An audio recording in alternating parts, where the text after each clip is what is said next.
Yeah, that'll do.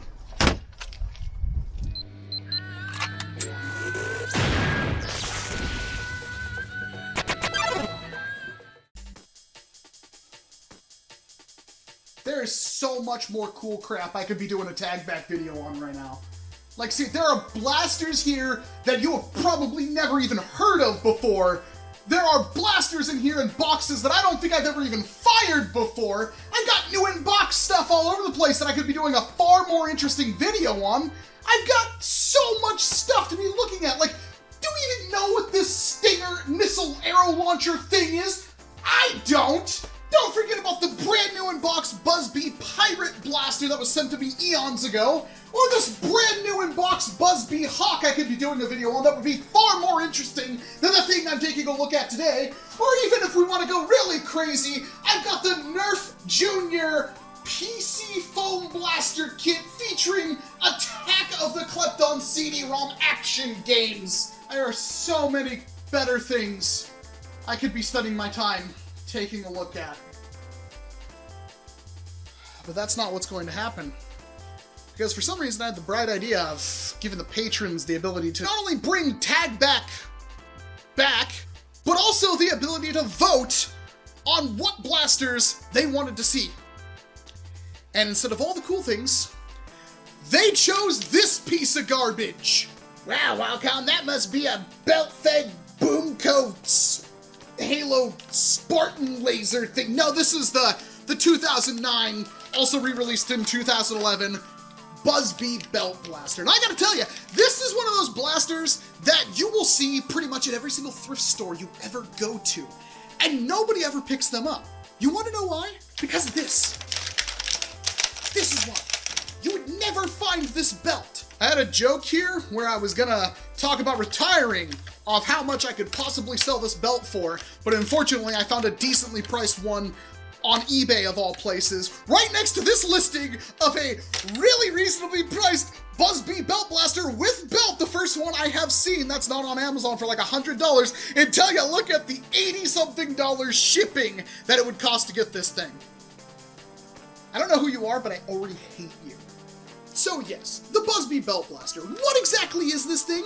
Well, it's obviously a Springer with a belt, because magazines were not a thing BuzzBee was doing unless you were looking at the rapid-fire tech. And because the belt is basically just a link of glorified BuzzBee shells, you are guaranteed to remember this thing sucking absolutely horribly outside of its own ecosystem. Don't even try to load the shells with normal leet darts or anything like that until you removed all of the posts, because they will not fire, because these posts are disgusting and ruin this blaster. Yeah, the shells were pretty much the thing that killed off most of the BuzzBee. They are cool. They are really cool, but the biggest problem is when the blaster uses the shells on a chain. Because while this has its uses, and we'll get to that in a little bit, the overall just, it's horrible, because every single one of these shells has its own air restrictor in it. The blaster itself actually has like 100% air seal, which is pretty flippin' ridiculous for a blaster, especially this old. Yeah. But because it's a BuzzBee blaster shooting BuzzBee stickies out of BuzzBee shells, and it's the BuzzBee Belt Blaster, you're not gonna get a whole lot of mileage out of this thing. That might have looked impressive right there on camera, but this is what you're in for.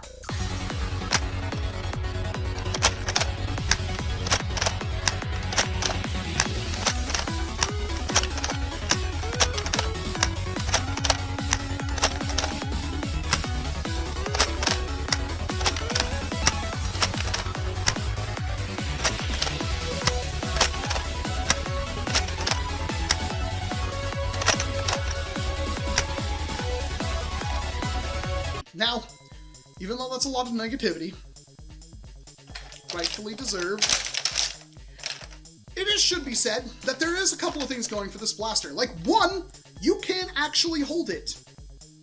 Bet you didn't think about that. It is a BuzzBee blaster, but you can actually hold this thing. BuzzBee can make grips if they really try, but for some reason, whoever designed this thing, they're gone, obviously, because even the priming grip is reasonably comfortable. It's just a big, like, you know, rectangle, but it works. It's comfortable enough. The trigger is comfortable enough. The chain, you know, this thing all works. You pop this off, and if you had a longer chain, you could slide it off if you want to, and the chains do come apart, and you can attach more to them, and that's kind of where the actual usefulness of this blaster stems from. Normally, you wouldn't even give this thing the time of day.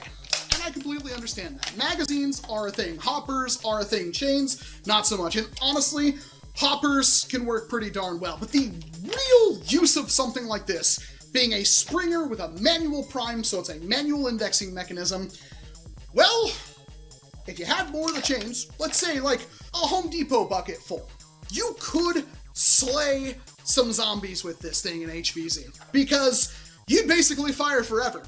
There's really nothing stopping you from just standing there with a bucket on one side and a bucket on the other and just constantly run darts through this thing. With a light modification, and I do mean light because, again, the internals on this thing are absolutely terrible.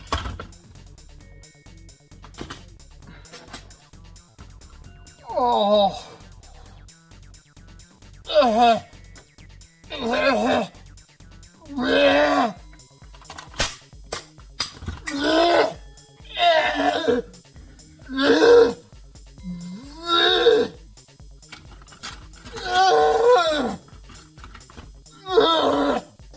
You can hit some reasonable distances, and you could put out a lot of darts pretty much endlessly, and I dare say if everything went your way, it would be somewhat reliable. And it had to be something because, well, Nerf ripped this thing off pretty much in their Zombie Strike Rip Chain Blaster, which I don't own.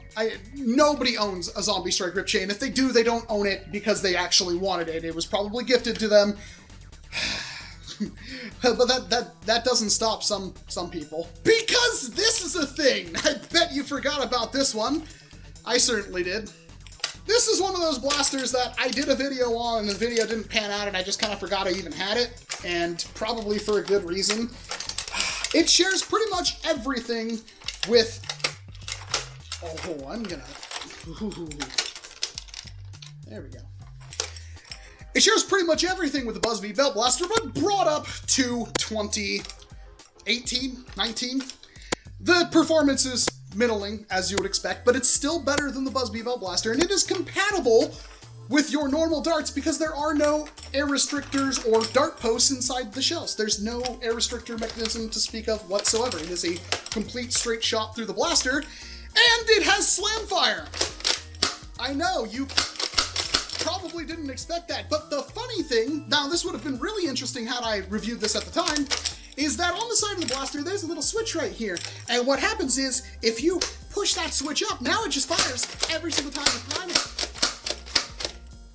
Now, the shells are really similar in design. In fact, I bet I could link this shell to that shell if I really wanted to, but they're not the same shells. They are somewhat cross-compatible, but they're really not. And if I had a few hundred shell chain things to go with this, I would totally rock this, because you know what? Just endless fire out of this thing in a stationary position. Now, hoppers could do that, but hoppers don't really like standing still. You have to jostle them until then.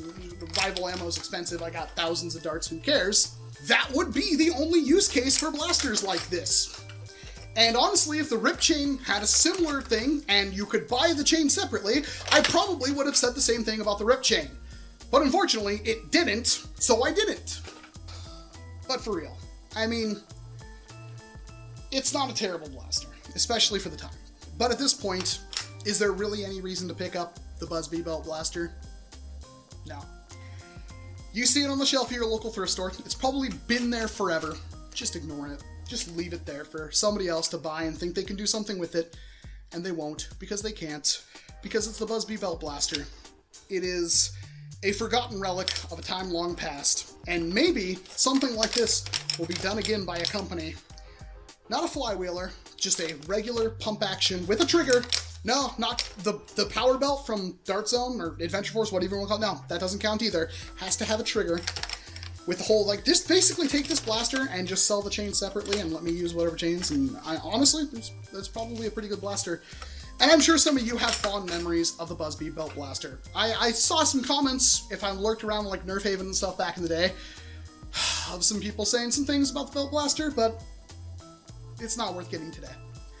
If I had to mod it, I would throw in a better spring, get the best air seal I possibly could, modify the absolute dookie out of those chains, and just try to get as many of them as possible and run it through. I mean, the Overlord from BuzzBee also used the same chain, so you do have a chance to actually find ammo refill packs, because they did sell those chains separately as well, but it's just not worth it. I don't even know what this thing is called. I'm assuming you could find it somewhere. I already forgot, like, what company even sent this to me, but, I mean, this is a better option. Not that I would recommend picking it up, but let me know what you think about the BuzzBee Belt Blaster and whatnot down in the comment section below, because I don't ever want to see it again. I really only held on to it for this long because I knew I was going to do a video of it at some point, and now that the time has passed, it can be sent off to Valhalla to, I guess, be used as toilet paper.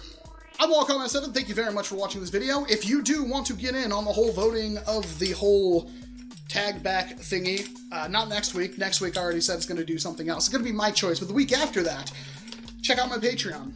There's a link below, down in the description, and in the pinned comment. But of course, I hope to see you in an entirely different one, because next week, let's take a look at something that actually is really freaking cool.